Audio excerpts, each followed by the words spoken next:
السلام علیکم محترم ناظرین، کیسے ہیں آپ سب لوگ؟ امید کرتی ہوں کہ سب انشاءاللہ خیریت سے ہوں گے، ٹھیک ٹھاک ہوں گے۔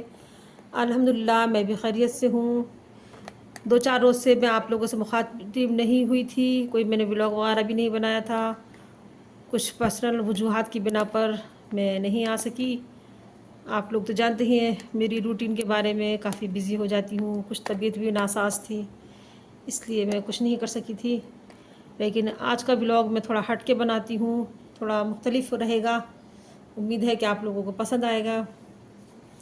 جیسا کہ سب لوگوں کی ہابی ہوتی ہے، بچپن سے ہوتی ہے، ہابی کو اردو میں کہتے ہیں مشغلہ۔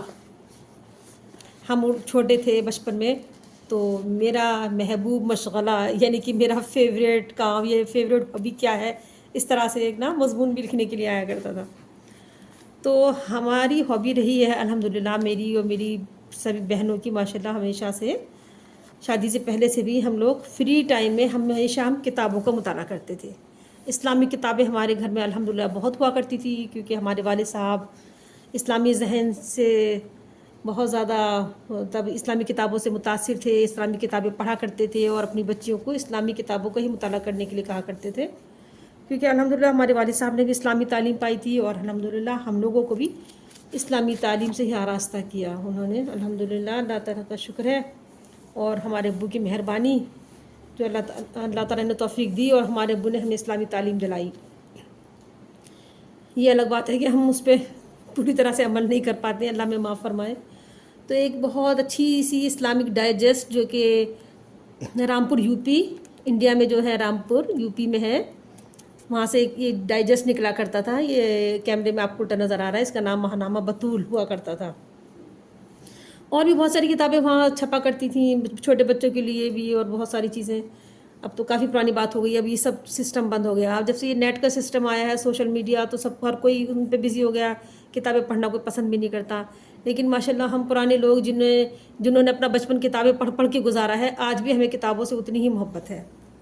اس طرح کی جتنی بھی اتنے پرانے ان کے ورق دیکھیے، پیج یہ بھی ایک دم بوسیدہ ہوتے جا رہے ہیں، لیکن ان کی محبت ہمارے دل سے ابھی تک نہیں گئی ہے، آج بھی انہیں سنبھال کے اٹھا کے رکھتے ہیں۔ کوئی اس لائن کا ہو، اگر کوئی جانتا ہو اس کے بارے میں، وہ دیکھے گا تو اس کو بہت اچھا لگے گا۔ تو یہ پرانی یادیں اور یہ میکے سے بھی تعلق رکھتی ہیں، اور ہمارے بچپن سے بھی، اور ہمارے مطلب بہت اچھے ٹائم سے، تو یہ یادیں کہیں نہیں جاتی، یہ ہمیشہ ساتھ رہتی ہیں۔ تو ان کتابوں کو مطالعہ کر کر کے ہی ہم اپنا دن گزارا کرتے تھے، گھر کے کام سے فارغ ہو کے بس اس طرح کی کتابیں پڑھا کرتے تھے۔ اور اس میں میری بہن عذرا داؤد صاحبہ افسانے وغیرہ بھی لکھا کرتی تھی، اور بہت سارے لوگ تھے اس میں، بہت اچھی اچھی چیزیں لکھی ہوئی ہیں، اپنے اپنے قلم کے جوہر دکھائے ہوئے ہیں سب لوگوں نے۔ مجھ ناچیز نے بھی چھوٹے موٹے کچھ اس میں آرٹیکل لکھے تھے، تو ان کی یادیں آج بھی میں سنبھال کے اپنے پاس رکھتی ہوں۔ تو اس کا جو یہ پہلا پیج ہے نا، اس پہ بھی اتنی اچھی باتیں لکھی ہوا کرتی تھی، کسی پہ حدیث شریف، کسی پہ قرآن کی آیت۔ تو دیکھیے یہاں پر ایک آیت لکھی ہوئی ہے، تو آیت ہے: اے بنی آدم، ہر عبادت کے موقع پر اپنی زینت سے آراستہ رہو، اور کھاؤ پیو اور حد سے تجاوز نہ کرو، اللہ حد سے تجاوز کرنے والوں کو پسند نہیں کرتا۔ سورہ آراف ہے یہ، اور آیت نمبر 31 ہے۔ اب آئی سائڈ بھی اتنی ویک ہو گئی ہے کہ چشمہ لگا کے بھی یہ چیزیں کلیئر نظر نہیں آ رہی ہیں، خیر یہ تو عمر کا تقاضا ہے۔ تو دیکھیے ماشاءاللہ یہ کتنی اچھی آیت ہے، اس آیت کے اندر ہم سب لوگوں کو اپنے آپ کو دیکھنا چاہیے، اللہ تعالیٰ ہم سے کیا کہہ رہے ہیں کہ دیکھیے عبادت کے موقع پر اپنی زینت سے آراستہ، یعنی کہ اگر ہم الٹی سیدھے حلیے میں ہیں، گھر میں کسی طرح بھی ہے حلیے میں ہیں، مانی جیسے کہ آج کا رواج ہے کہ T shirt, long T shirt اور لوور وغیرہ پہنے رہتی ہیں لیڈیز، یا نائٹی وغیرہ، گاؤن وغیرہ اس طرح، تو ایسے کوئی سی بھی ڈریس میں اس طرح سے ہمیں نماز کے سامنے نہیں جانا چاہیے۔ جو آپ پراپر اچھا لباس جو گھر میں چاہتی ہیں نا پہننا، جیسے یہ کہا جاتا ہے کسی جگہ کتاب میں نے یہ پڑھا تھا کہ ایسا لباس پہن کے ہمیں نماز نہیں پڑھنی چاہیے کہ اس کو پہن کے آپ کسی نارمل انسان کے سامنے جاتے ہوئے شرمائیں۔ جیسے ہمارے گھر میں کوئی گیسٹ آئے، ہمیں عجیب سا فیل ہوگا کہ یہ ہمارا ڈریس اچھا نہیں ہے، ہمیں ان کے سامنے اس طرح نہیں جانا چاہیے اس ڈریس میں۔ تو اسی طرح ہمیں نماز کے لیے اہتمام کرنا چاہیے کہ ہم اتنے بڑے بادشاہ، اتنے بڑی عظیم ہمارے رب، ہمارا خالق، ہمارا مالک، ہمارا پروردگار، ہمارا پالنہار، اس کے سامنے حاضری لگانے جا رہے ہیں، تو ہمارا کیا حلیہ ہے؟ ایسا تو نہیں ہے کہ ہم الٹے سیدھے ہیں خالی وضو کر لیا تو یہ کہ ہماری چلو ٹھیک ہے آپ کا کپڑا پاک ہے، کوئی نجاست نہیں لگی ہوئی ہے، لیکن نفاست بھی تو ایک چیز ہوتی ہے نا، تو نفاست بھی ہم کو دھیان رکھنا چاہیے اپنی نماز کے لیے۔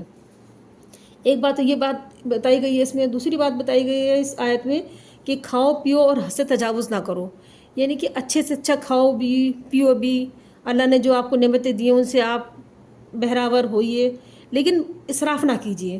تو اس چیز میں سمجھتی ہوں کہ ہمیں عورتوں کو بہت زیادہ دھیان رکھنا چاہیے، کیونکہ دیکھیے گھر اور کچن یہ ہمارے ہاتھ میں ہوتا ہے، تو تجاوز یعنی کہ اسراف جو ہوتا ہے وہ کچن میں بھی بہت زیادہ ہوتا ہے۔ ہم لیڈیز بہت ساری، یا میں بھی کبھی کبھی، تو ہم لوگ اس طرف دھیان نہیں دیتے، جس طرح ایکسٹرا چیز ہم نے بنا لی، ہم نے وہ یوز نہیں کی تو ہم نے وہ ویسٹ کر دی، یا پھر ہم وہ کسی کو دیں یا صحیح ٹھکانے پہ لگائیں، تو یا اس طرح ہم اپنا روٹین لے کے چلیں یا اپنا بجٹ ایسے لے کے چلیں کہ ہمیں ایکسٹرا نہ بنانا پڑے، جتنی فیملی ہے جو حساب میں اس حساب سے ہمیں کرنا چاہیے۔